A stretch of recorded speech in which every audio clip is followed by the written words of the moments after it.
If you've just joined us, you're watching the news at 10 on Channels Television, coming to you live from Lagos. A reminder of our top stories. Governor Sanwo-Olu gives assurance of the construction of the 4th mainland bridge in Lagos, lists measures to break the gridlock at the Apapa port.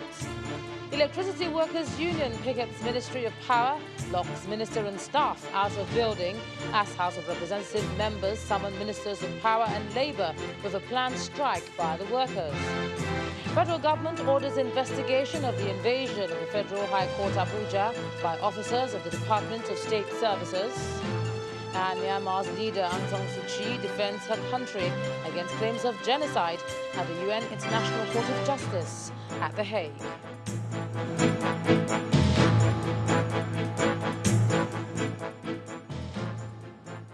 For more information on our top stories and others, do visit our website, channelstv.com, youtube.com/channelsweb has videos of all our shows.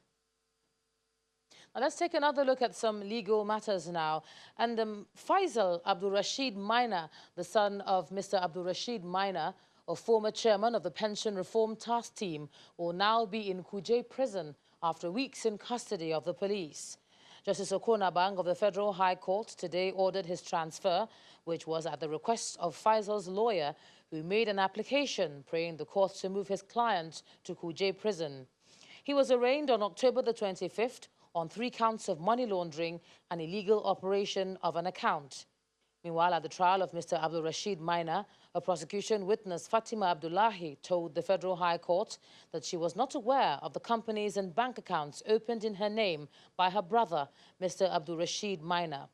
Justice Okonabang has adjourned the matter to December the 16th for the continuation of cross-examination. The Aswan Forum for Sustainable Peace and Development in Africa opened in Egypt today, with President Muhammadu Buhari declaring that Nigeria will bring down the barriers that have hindered the free movement of people within the continent by introducing the issuance of visas at the points of entry in the country for all persons holding passports of African countries with effect from January 2020. The president made the comments during the opening session, where he also emphasized that massive investment in transportation infrastructure was necessary for Africa's economic resurgence, as this would facilitate Africa Free Trade Area Agreement recently signed by African leaders. His comment is contained in a statement by his media advisor, and it reads in part, Africa should embark on the provision of transport connectivity by enhancing the development of roads, rail and air links, which will ease the free movement of persons, goods and services within the continent. In this regard, we in Nigeria have already commenced an aggressive drive to upgrade our rail transport system and road networks across the country. President Buhari also emphasized the need for Africans to focus on conflict prevention and resolution due to its devastating effects on Africa's societies. The wife of the president, Mrs. Aisha Buhari, is sparing no punches again. And this time around, it's the president's senior special assistant on media and publicity in her sights. Mrs. Buhari believes the presidential spokesman should have resigned for allegedly abdicating his responsibility of protecting the president's image. In a statement, the First Lady accuses Mr. Garba Shehu of, among other things, undermining her office, allegedly under the orders of the president's nephew, Mamman Daura. Her statement reads in part, rather than face his responsibility squarely, he has shifted his loyalty from the president to others who have no stake in the pact the president signed with Nigerians on May the 29th, 2015 and 2019. To make matters worse, Mr. Shehu has presented himself to these people as a willing tool and an executioner of their antics, from the corridors of power even to the level of interfering with the family affairs of the president. According to Mrs. Buhari, Mr. Shehu is waging war on the first family through an orchestrated media campaign of calumny by sponsoring pseudo accounts to write and defame her and her children. She adds that it's become apparent that all trust has broken down between him and her family due to the many embarrassments that he's caused the presidency. All right, let's cross over to Abuja now, and here's Makbe Ogun Yusuf. Makbe? Hello, Ejoma. Traditional rulers across the country are being asked to leverage on their influence at the grassroots level to help stop drug abuse in their various kingdoms. The Vice President, Professor Yemi Osinbajo, who laid the charge, emphasizes the dire effects of substance abuse on national development while asking traditional rulers to enhance community policing structures. He was speaking at the 11th General Assembly of the National Council of Traditional Rulers of Nigeria. Drugs and substance abuse is a growing societal challenge that needs urgent attention from parents, the government, and other well-meaning Nigerians because of its devastating effects on the country's workforce. I declare the General Assembly open. This, perhaps, explains the reason why the federal government, at this gathering of traditional rulers, is asking them to intervene and use their positions to address the menace. Indeed, your Royal Majesties possess a moral authority that arguably transcends the legitimacy conferred on political leaders by electoral cycles. It is this moral authority that we respectfully urge you to exercise against drug abuse in your domains. My brother monarchs,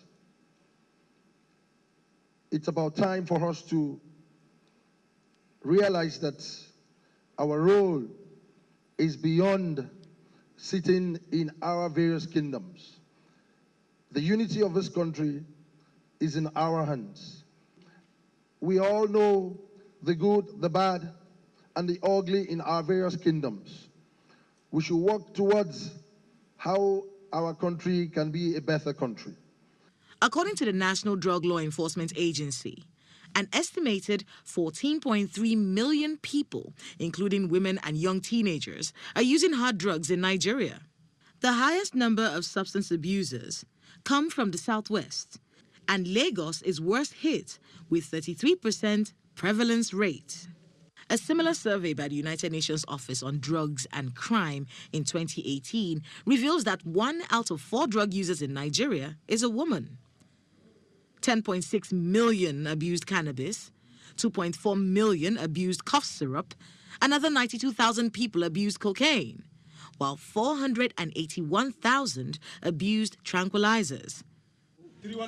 These alarming statistics and the recent rising cases of illegal rehabilitation centers springing up across the country is no doubt giving the government some unrest. First is for the president to declare a state of national emergency on drug abuse in Nigeria. This will pave the way for emergency action. Then he will launch a war against drug abuse, WADA, W-A-D-A. 14.3 million Nigerians are on drugs, with the highest number of users between the ages of 25 and 29. Now, how a large number of Nigeria's youth became dependent on narcotics is a question for another day. However, traditional rulers may just be the only solution to the problem, not just to stop this figure from increasing, but also preventing other Nigerians from becoming drug abusers themselves. Kayla Megwa, Channels Television News. And to gender matters, the Nigeria Police Force could see more women police officers at the managerial level of the force if the Inspector General of Police, Mr. Mohammed Abubakar, keeps his promise of more representation to women police officers.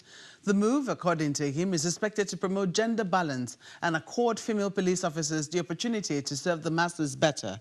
At a meeting with female police officers in Abuja, the IGP commended them for their role in sustaining peace and security in the country. And this week's Federal Executive Council meeting ended with an approval for the construction of 2 roads in Bauchi and Kano states for the Ministry of Works, worth over 40 billion naira. The purchase of 15 Hilux vehicles for the National Agency for Food and Drug Administration and Control, worth 307.5 million naira, and a portal for the Ministry of Finance to monitor waivers in various sectors of the economy. The Ministry of Finance, Budget and National Planning, Zainab Ahmed, says the portal is created to block leakages, ensuring revenues from waivers go directly to the government. She was speaking to State House correspondent after the council meeting.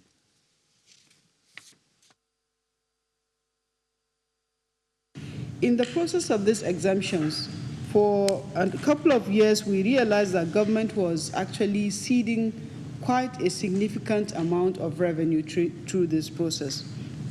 And because the process was largely paper-based, we got approval today to automate this process, to enhance efficiency, to block possible leakages, and also to reduce the amount of time that the ministry takes to review this exemption request and provide the necessary approvals. This portal will be managed by both the Ministry of Finance as well as the Nigerian Customs Service.